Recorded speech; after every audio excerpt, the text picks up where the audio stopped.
Alright everybody, welcome back to Skyway Classics YouTube channel. We are now going for a ride in our 1977 Chevy Corvette. Very nice vet here at Skyway Classics.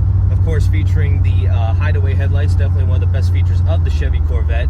But other than that, featuring the red exterior, open slot wheels with the Chevy Corvette symbol in the middle. Other than that, what makes this vet really nice is the fact that it does come as T-tops. Definitely one of the features you really wanted back in the day of the Corvette. But anyway, moving on to the inside now, featuring an automatic on the floor, twin white bucket seats. Of course, as you can see, we have the wonderful tilt column because these cars never always provided enough room for us.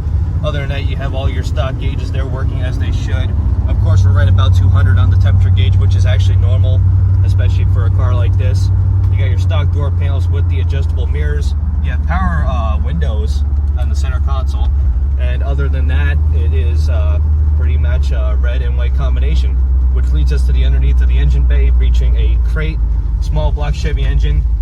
Of course, it does have AC, which is one of the better features of the Chevy Corvette.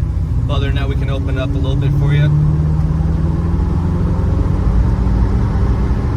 And of course, this vehicle being a little bit of a project, as you can see from the pictures, but pretty much with all these old cars, you can make them into what you want. I want to also mention that this car does come with a few cool features, such as a wiring diagram, and each also a binder, which shows how to assemble a car, how to disassemble the car, and even a little receipts from back in the day.